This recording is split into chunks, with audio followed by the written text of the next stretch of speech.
Gold, trusted gold buyers. మీరు తాకట్టు పెట్టిన బంగారాన్ని విడిపించి ఈ రోజు ఉన్న మార్కెట్ ధరకు కొనబడను.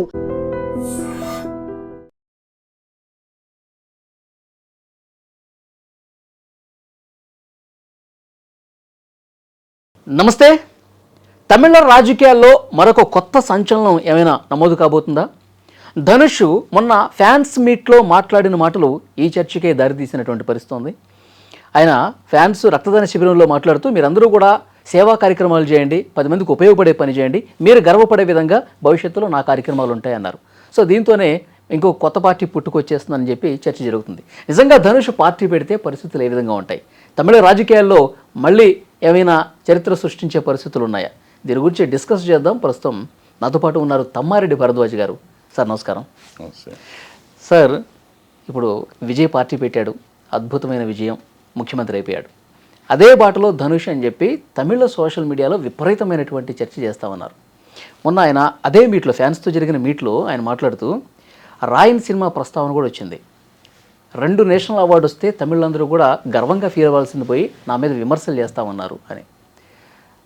ఎట్లా చూస్తారు సార్? ఫ్యాన్స్ సామాజిక కార్యక్రమాలు కావచ్చు, నేషనల్ అవార్డు కావచ్చు, ఇదేమన్నా పాలిటిక్స్కి లింక్ అయ్యే అవకాశం ఏమైనా ఉందంటారా? నేషనల్ అవార్డ్స్ దగ్గరికి వచ్చేటప్పటికి ప్రతి సంవత్సరం అట్లాగే ఉంటుంది. ఇవాళ కొత్త కాదు. నేషనల్ అవార్డు నాకు రాకపోతే నేను కామెంట్ చేస్తాను, మీకు రాకపోతే మీరు కామెంట్ చేస్తారు. ప్రతి వాళ్ళు ఎక్స్పెక్ట్ చేస్తూ ఉంటారు. అదేమో కొంత లాబింగ్తో అయ్యే పనులు ఉన్నాయి, కొన్ని నిజంగా నిజాయితీగా వచ్చే కొన్ని ఉంటాయి. సో ఏది సరే కరెక్ట్, ఏది కాదు, అది కాకుండా mind set of the jury ఉంటుంది. జ్యూరీ గతంలో ఏంటంటే నిష్పక్షపాతంగా ఉండే జనరల్ పబ్లిక్ని వేసేవారు జ్యూరీగా గతంలో. ఈ మధ్యకాలంలో ఏంటంటే పొలిటికల్ ఎఫిలియేషన్ ఉన్న వాళ్ళని వేసుకోవటం మొదలెట్టారు. సో న్యాచురల్గా ఏంటంటే వాళ్ళకి లీనియన్స్ ఉన్న వాళ్ళకి అవార్డ్స్ రావడం మొదలైన ఈ మధ్యకాలంలో. లీనియన్స్ కోసం, లేకపోతే వాళ్ళని భవిష్యత్తులో మనకు పనికి వస్తారు అనుకున్న వాళ్ళకు, సంథింగ్ లైక్ దట్. రకరకాల థీరీస్ ఉన్నాయి. ఓకే, అంటే ఇదంతా కాన్స్పిరసీ థీరీ. మనం అనుకోవటం, అది మనం అనుకుంటాం. నాకు వాళ్ళ మీద ఇష్టం లేదు కాబట్టి నేను ఇలాంటి థీరీ ఆలోచిస్తున్నాను, అది నేను కూడా తప్పు అయి ఉండొచ్చు. సో ఏదైనా కానీ, బట్ నేను చాలా జ్యూరీలో ఉన్నాను. జ్యూరీలోకి వచ్చేటప్పటికి ఏమవుతుందంటేనండి, మైండ్ సెట్ అండి. మనకి మాతో పాటుగా ఉండే 9 మందో 10 మందో 12 మందో ఉంటారు కదండి. ఈ 12 మంది ఆలోచన విధానంతో మెజారిటీ డిసిషన్ మీద వస్తూ ఉంటుంది. ఓకే. సో మనం ఆ రోజు కూర్చున్నప్పుడు బేసిక్గా ఈ జ్యూరీలో ఎవరిని వేస్తారు? నలబట్టి వాళ్ళని వేస్తారు. మాకుండే కష్టాలు, పొద్దున్న లేస్తే పాలకి డబ్బులు లేక ఇంకో కష్టాలు చాలా ఉంటాయి. మా కష్టాల్లో మా బ్రెయిన్ పనిచేసే విధానం వేరుగా ఉంటుంది. సో న్యాచురల్గా దాని మీద అది ప్రభావితం అవుతుంది, ఏది అవార్డ్స్ ఇచ్చే దాని మీద కూడా. సో అది కాకుండా ఇప్పుడు ఈ లీనియన్స్, పొలిటికల్ లీనియన్స్ మీద కూడా కొంత ఆలోచిస్తూ ఉంటాం, మనకు తెలియకుండా, బ్యాక్ ఆఫ్ ద మైండ్. అది కావాలి అని మనకు ప్రభుత్వం చెప్పి చేయించింది అనేది నేను ఒప్పుకోను. నాకు తెలిసి జనరల్గా ప్రభుత్వాలు చెప్పవు, ఇక్కడ ఏ ప్రభుత్వం అయినా చెప్పవు. అంటే ప్రభుత్వాల మనసెరిగి పనిచేసే వాళ్ళ వల్ల వచ్చేదంటారు. మనసెరిగి పని చేస్తారని వీళ్ళు నేస్తారు. ఓకే. సో వీళ్ళు మనం వేశారు కాబట్టి మనం మనసెరిగి చేయాలనుకుంటారు. వాళ్ళు పాపం ఏం పట్టించుకోరు, ఎవరికి ఇస్తే వాళ్ళకి ఇచ్చుకోమని చెప్తారు అఫిషియల్గా. జనరల్గా కూడా పట్టించుకోరు. ఏదో ఒకటి వాళ్ళకి ఇంట్రెస్ట్ ఇంటర్ఫియర్ అయితే ఒక అవార్డుకి అవార్డుకి చెప్తారు తప్ప జనరల్గా దేంట్లోనే ఇంటర్ఫియర్ అవ్వరు. కానీ మనకి ఎట్లా ఉంటుందంటే, వీళ్ళందరూ వాళ్ళని మెప్పిద్దామనే ఉద్దేశంతో చేసే పనులు కొన్ని ఉంటాయి, కొన్ని వీళ్ళ మైండ్ సెట్తో వచ్చేవి ఉంటాయి. దాంతో మనకెప్పుడు ఒక దాని మీద ఒక ఇది ఉంటుంది, నిర్లిప్తత ఉంటుంది. మనకు రావట్లేదు, లేకపోతే ఎవరికో రావట్లేదు, నా ఇష్టమైన నటుడికి రావట్లేదు, నటికి రావట్లేదు అని, నా అనుకున్న సినిమాకి రాలేదని ఒక విధమైన ఎనిమిటీ రాగా మాట్లాడుతాం. సార్, ఫస్ట్ టైం అవార్డు వచ్చినప్పుడు ఎవరు కూడా పెద్ద సందేహాలు వ్యక్తం చేయాల. ఇప్పుడు రెండోసారి ఉత్తమ తమిళ చిత్రం కోటాలో ఆయనకి బెస్ట్ డైరెక్టర్ కింద అవార్డు ఇచ్చారు. ఇప్పుడే అనుమానం వ్యక్తం చేయడానికి ప్రధాన కారణం ఏంటంటే, మంచి సినిమాలు ఇంకా ఉన్నాయి, అదే టైంలో వచ్చినటువంటి సినిమాలు, బాగా ప్రజాదరణ పొందిన సినిమాలు, మంచి సందేశం ఇచ్చినటువంటి సినిమాలు ఉన్నప్పటికీ కూడా వరుసగా రెండోసారి ఎందుకు ఇవ్వాల్సిన పరిస్థితి? ఇప్పుడు మనకి చెప్పాను కదా కాన్స్పిరసీ థియరీ అని ఇందాక చెప్పాను కదా. ఇప్పుడు ఆయన విజయ్ గారు ముఖ్యమంత్రి అయ్యారు అంటే మనకి ఎంతసేపు ఒక కొత్త థియరీ కనిపెడితే తప్ప మనకి ఇక్కడ దాని మీద చర్చ వండదు. మనం కొత్తది వండాలి, ఎవరో ఒకళ్ళు వండి పెడతారు, ఆ వండిన దాన్ని ఉడికిస్తా ఉంటే కానీ మనకి టైం పాస్ అవ్వదు.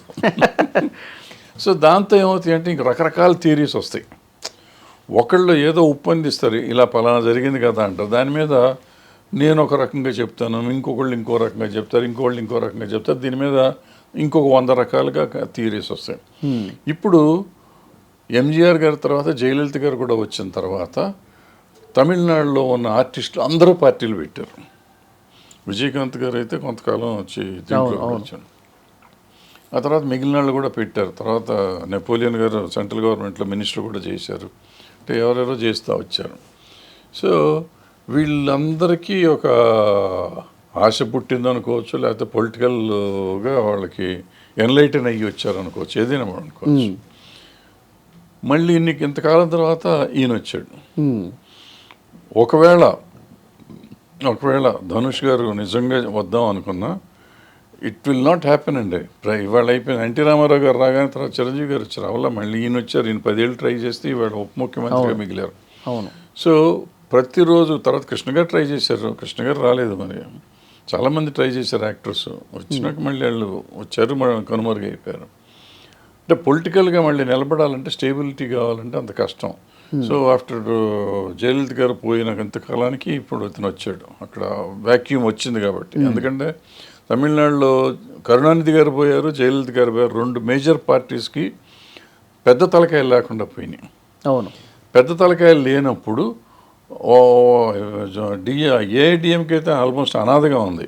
వాళ్ళు బీజేపీని పట్టుకుని అలాడితే తప్ప నిలబడలేని పరిస్థితి. బీజేపీకి అక్కడ స్కోప్ లేదు, స్కోప్ పునాదే లేదు అక్కడ. అవును. పునాది లేని పార్టీని పట్టుకుని అలాడితే ఏమీ రాదు. అది అయినా కూడా దే డిడ్ వెల్. నిజంగా చెప్పాలంటే ఏఐడిఎంకే చాలా బాగా చేసింది ఈసారి.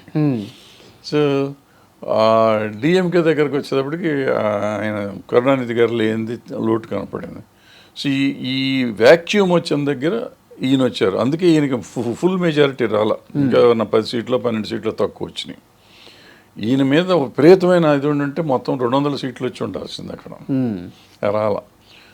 అట్లాగే మన దగ్గర ఇప్పుడు ఈయన వచ్చాడు కొత్తగా. ఈయన వచ్చి నిజంగా ఆయన పార్టీ పెడదాం అనుకుంటే నెక్స్ట్ 5 ఇయర్స్లో ఏం నాకు తెలిసి ఏం జరగదు. అంటే తమిళనాడు చరిత్ర చూసుకుంటూ వస్తే అంత ఇమీడియట్గా ఏం జరగదు. పోతే ఈయన మళ్ళీ ఏదైనా పార్టీలో చేరితే డిఎంకేలోనో ఏఐడిఎంకేలోనో చేరి ఆ పార్టీని ఉద్ధరించి ఇప్పుడు ఎంజీఆర్ గారు ఆ డిఎంకేలో చేరినట్టు చేరితే ఏదైనా చేస్తే జరగవచ్చు. అంటే సార్ ఇక్కడ భారతీయ జనతా పార్టీకి సౌత్లో తమిళనాడు అనేది ఒక కొరకరాని కొయ్యగా మారిపోయింది. ఎప్పటి నుంచో ట్రై చేస్తుంది, కాలేదు. విజయ్ అట్లా వచ్చి 2 ఏళ్లలోనే ఆయన ముఖ్యమంత్రి అయిపోయాడు. సో ఎట్టి పరిస్థితుల్లో తమిళనాడులో మనం అధికారం దక్కించుకోవాలి అన్న వ్యూహంలో భాగంగా ముందు రజనీకాంత్తో ట్రై చేశారు.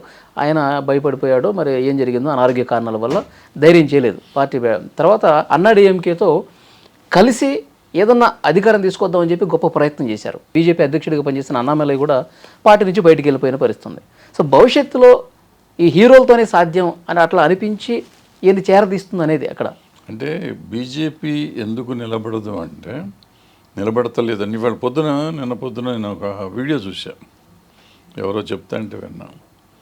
సనాతన ధర్మాన్ని గురించి మీరు అతను ఉదయనిధి స్టాలిన్ పార్లమెంట్లో అసెంబ్లీలో మాట్లాడాడు, సనాతన ధర్మం అంటే ఏంటి అనేది.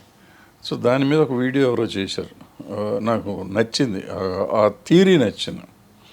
వాళ్ళు ఏమంటారంటే మా సనాతన ధర్మం మీరు చెప్పే సనాతనం ఒకటి కాదు, మేము సౌత్ ఇండియాలో మాట్లాడే సనాతనం వేరు, మీరు మాట్లాడే సనాతనం వేరు. పర్టికులర్గా తమిళనాడులో సనాతనం ఏంటంటే అక్కడ ఈ హరిజనులని, నిమ్న జాతి, తక్కువ జాతి వాళ్ళందరినీ చాలా భయంకరమైన ఇన్సల్ట్లు చేశారు. వాళ్ళకి ఈ బ్రాహ్మణులు చేసిన టార్చరు వాళ్ళని ఈ సనాతనం అనేది దాన్ని అనమాట. సో సొంత జాతిలోనే, సొంత హిందూ మతంలోనే వీళ్ళు వాళ్ళని పెట్టిన హింసకి దూరంగా ఉండటానికి వీళ్ళని దూరం చేయటం అనేది సనాతనం అనేది వాళ్ళ ఉద్దేశం, వాళ్ళ సనాతనం అది. ఓకే, కులాల జాడ్యం నుంచి పూర్తిగా కులాల జాడ్యంలో సనాతనం వాళ్ళు మాట్లాడేది. వీళ్ళు మాట్లాడేది హిందూ మతంలో. హిందూ మతాన్ని గురించి మేము హిందువులమే కదా, మాకెందుకు వేరే మాట్లాడతాం, మేము బేసిక్గా హిందువులమే, మేము హిందువులం కాదని అంటల్లా. వాళ్ళు చెప్పే సనాతనం, తమిళ్లో వచ్చే సనాతనం వేరు, ఓన్లీ వీళ్ళ ఆధిపత్య పోరు అది. ఈ పెద్ద కులాల వాళ్ళు చేసే ఆధిపత్యాన్ని మేము ధిక్కరిస్తానికి సనాతనం అంటున్నాం, ఈ పెద్ద కులాల వాళ్ళని సనాతనం అంటున్నాం మేము అనేది వాళ్ళు. కులం తక్కువ కాదు, కులం ఎక్కువ కాదు, అందరూ సమానమే, అందరికీ సమాన అవకాశాలు అనేది వీళ్ళ ప్యాటర్న్. అది దానికి సనాతనం. ఇక్కడ వీళ్ళు కూడా అది తీసుకుంటే డెఫినెట్గా గెలుస్తారు. బీజేపీ కూడా అదే ఆ సనాతనాన్ని అక్కడ తీసుకోగలిగితే వాళ్ళు గెలుస్తారు, వీళ్ళు కూడా వస్తారు. సో దేన్నైతే కాదంటున్నారు. ఇప్పుడు అసెంబ్లీలో మాట్లాడినప్పుడు ముఖ్యమంత్రి గారు అక్కడే ఉన్నారు, ఆయన కూడా దండం పెట్టి ఊరుకున్నాడు తప్ప ఆయన దాన్ని తప్పు ఒప్పు ఏం మాట్లాడదు. అది కాకుండా ఇప్పుడు ఇంకెక్కడన్నా దీని గురించి మాట్లాడితే పెద్ద భయంకరమైన అలజడి చేస్తుంది. మరి అక్కడ ఏం జరగల, అసెంబ్లీలో జరగల, బయట కూడా జరగల. సో ఈ సనాతనాన్ని ఇవాళ సనాతనాన్ని గురించి బయట ఎవరన్నా మాట్లాడితే చంపేసినంత పని చేస్తారు. మరి అక్కడేం జరగల. సో ఇది ఆయన ఆర్గ్యుమెంట్. ఎవరో ఒక ఆయన పెట్టిన వీడియో చెప్తున్నాను నేను. సో నాకు నిజమే కదా అనిపించింది అది. సో అందుకని బీజేపీ అక్కడ వేళ్ళు అనుకోవట్లేదు. ఓకే, ఒక కర్ణాటకలో మళ్ళీ వచ్చింది. కర్ణాటకలో వాళ్ళ డామినేషన్ ఎక్కువ ఉంటుంది కాబట్టి, బ్రాహ్మణ్ డామినేషన్ ఎక్కువ ఉంటుంది కాబట్టి కర్ణాటకలో వచ్చింది అది. ఇక్కడ ఈ తక్కువ ఇది ఎక్కువ ఉంటుంది కాబట్టి. అంటే భవిష్యత్తులో ఇంకా ఆ పార్టీకి స్కోపే ఉండదా సార్ తమిళనాడులో? ఏం చెప్తాం సార్, 2 సీట్లు ఉన్నవాళ్ళు రాజ్యాన్ని 15 ఏళ్ళ నుంచి వెళ్తా అంటే ఎప్పుడు ఏది మారుతుందో చెప్పలేము. రాజకీయంలో రారు. అంటే ప్రతి రాష్ట్రంలో కూడా వాళ్ళ ప్లాన్స్, వాళ్ళ వ్యూహాలు వర్కౌట్ అవుతున్నాయి. అసలు పశ్చిమ బెంగాల్లో ఏముంది సార్, జీరో కదా గతంలో. అది జీరో. పశ్చిమ బెంగాల్లో కమ్యూనిస్టులు వీళ్ళు మొత్తం వీళ్ళ పార్టీలో చేరిపోవటం ఏంటో, వాళ్ళందరూ గెలవటం ఏంటో. సో ఏది జరగదు అని మనం ఏది అనుకోకూడదు. ఇది కాదు, ఇది అవును అనుకోవటం అవుట్ ఆఫ్ క్వశ్చన్. ఏదైనా జరగచ్చు. Let's hope. ఓకే, ధనుష్తో ఏమన్నా వర్కౌట్ అవుతుందంటారా ఒకవేళ నిజంగా పార్టీ పెడితే? ఏమో ఈయనలాగా 10 ఏళ్ళు 15 ఏళ్ళు కొట్టుకుంటే అవుతుందేమో. ఇమీడియట్గా అవ్వకపోవచ్చు, లేకపోతే మనమే తప్పు అయ్యి ఉండొచ్చు, అవ్వచ్చు కూడా. అంటే ఇవాళ ఈయన వచ్చిన ఇంకా 3 నెలలు 4 నెలలు అయింది. ఈ 5 ఏళ్ళు టైం ఉంది కదా, 5 ఏళ్ళలో ఆయన చేసే పనులను బట్టి ఉంటుంది. ఆయన బాగా చేస్తే ఈయన కుర్రాడే కాబట్టి ఇంకో 15-20 ఏళ్ళు గ్యారంటీగా ఆయన ఓపికగానే చేయగలడు, ఉండొచ్చు. ఎంజీఆర్ లాగా, జయలలిత లాగా. ఓకే, లేదు అంటే ఆయన కూడా ఏదైనా వేరే పార్టీలో చేరిపోయి, అంటే రన్నింగ్ పార్టీల్లో చేరి వాటిని పటిష్టం చేసుకుంటే ఇప్పుడు ఈక్వల్ పోటీకి వెళ్ళే అవకాశం అన్నాడీఎంకేలో వెళుతుంది కాబట్టి దాన్ని ఏమన్నా డిఎంకేలోనో చేరి చేస్తే చేయొచ్చు. ఓకే సార్, విజయ్ పాలన ఎట్లా అనిపిస్తుంది సార్ ఈ కొద్ది నెలల్లో? మీ అబ్జర్వేషన్ ఏంటి? నాకైతే నచ్చింది, బాగుంది. అంటే సరైన మార్గంలోనే, సరైన పద్ధతిలోనే వెళ్తున్నాడు అనిపించింది. బాగుంది. చూద్దాం సార్ భవిష్యత్ పరిణామాలు ఎట్లా ఉంటాయి తమిళనాడులో. Thank you very much.